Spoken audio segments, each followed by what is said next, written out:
What is up, guys? This is the TheGameHuntah, another episode, Rise of Kingdoms. Rise of Kingdoms. Remember, it's Rise of Civilization, it's gone. Well, we're still waiting for the patch to change the name, but it's coming. It's coming soon, alright? So in the meantime, let's get ready to rumble with Rise of Civilization. Today we're going to start analyzing all the different troops in the game. We're going to start probably with the infantry units. I think infantry unit will be the first topic. Let me open this chest. I'm gonna be able to log in the last couple days, and we got a big opening coming. Almost 100. Wow, almost 100 for real.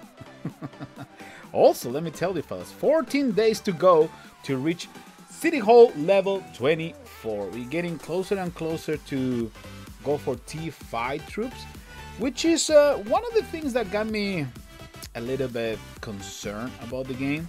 Is that T5 troops are so overpowered, guys. It's so overpowered.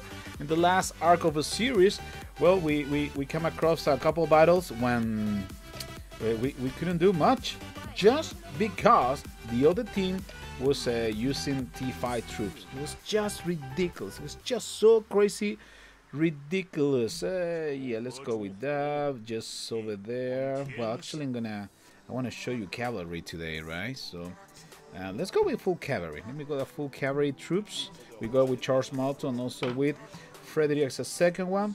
Can we feel? Okay, we almost able to feel the whole party with infantry.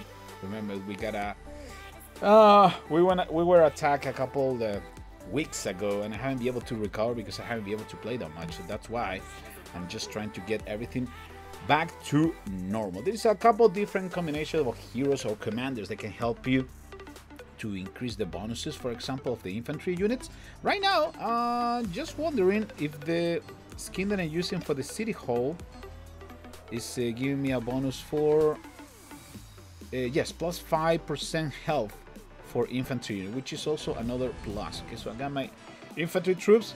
We got Frederick, and also we got Charles Martel. That's probably one of the best combos in infantry. We also got Sun Tzu. We also have there is a bunch of things that I haven't claimed yet. Perfect. And then we got something interesting. No, they keep telling me the commander that I already have maxed out. Just trying to get some stars for now. Okay. So yeah, so we got a couple interesting commanders. Let's review real quick the commanders.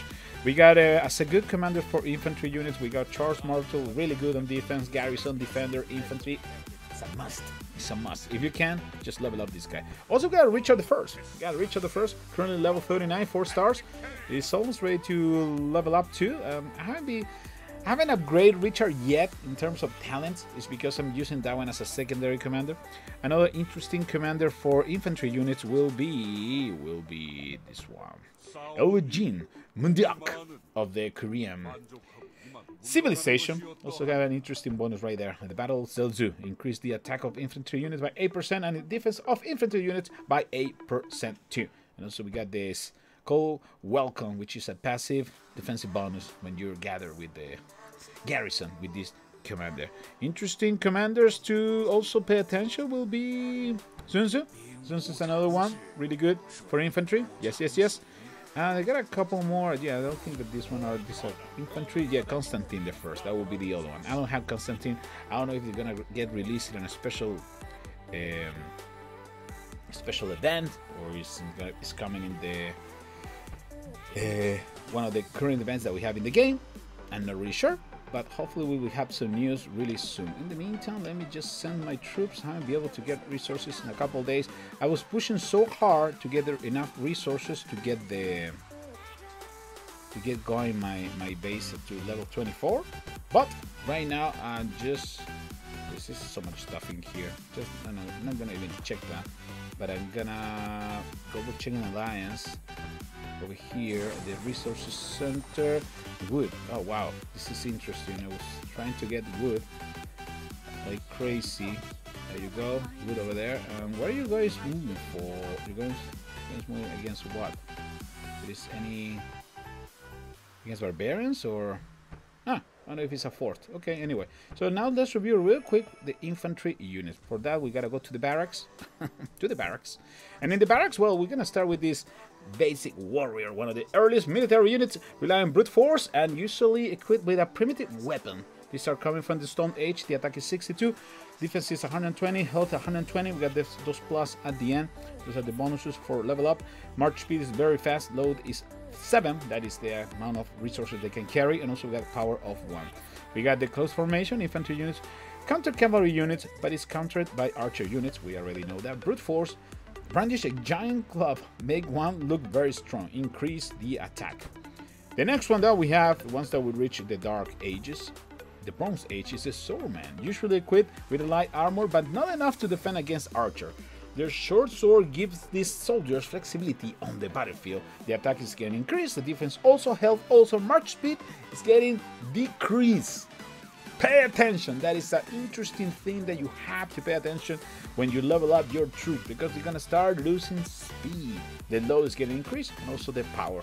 And now we got the King Blade. A sharp blade is extra deadly, increase the attack. Finally, when we move into the Dark Ages, the Iron Age, Hunter, you keep missing that. Okay, the Spearman, using the long range of these sharp spears, these soldiers are able to effectively defend against charging enemy cavalry. We got the square formation, okay, very good, increase the attack, and also the buckler.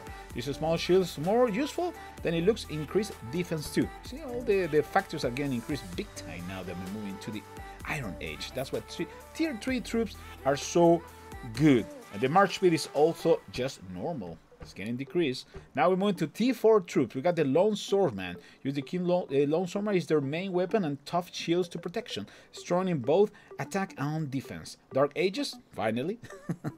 Look at the stats. The load is getting increased. March speed is getting slower and slower. That's something that you have to pay attention. At one point, once that I was able to reach T4 troops, instead of upgrading tier 3 troops, I prefer to create more T4 troops until I can fill a whole party, a whole army, and then start upgrading the troops for the tier 3 to tier 4. The reason is because those tier 3 troops are still useful. They're faster than this, so you can use them depending on what kind of player you are. Of course, if you're a crazy barbarian, you like to fight all the time, yeah, you might probably want to level up these guys because you need stronger units, right? But if not, well, tier 3 will be useful. They're faster troops. And finally, we got these Royal Guards. The Royal Guards make an eternal pledge of alliance to the royal family. They are elite, battle-hardened soldiers who serve as a symbol of their kingdom's might on the battlefield. And these guys are just a monster. The feudal age, look at the attack, defense, health, very slow, load, the power. Finally, we got the heavy armor. Lose some speed but gain considerable protection. Increases also the attack. That's why these guys, and Claymore, skill is powerless in the face of absolute strength. Increased attack. Now close formation is still countered by archer units, but it's really good against cavalry units. Why infantry units are so important? It's because the current meta of the game is giving all the flavor, all the bonuses to cavalry units, and that is one of the problems, because a lot of people are just attacking with cavalry units. So if you have a good army of infantry unit, you're going to be able to counter those guys, especially if you're using legendary commanders like Charles Martel, like Frederick I, commanders like that. So strongly recommend you to go and upgrade your cavalry unit, infantry unit. So super useful, especially in Arthur's series, because you're gonna see a lot of cavalry units moving around the maps. So you have your good infantry trained troops, you're gonna be able to counter them without any problem. They're slower, they're really slow, be careful with that, okay? But at the same time, completely worth it to level up your infantry unit. Fellas, this is the TheGameHuntah signing off another episode, Rise of Kingdoms. I will see you in the next one. Take care, everybody.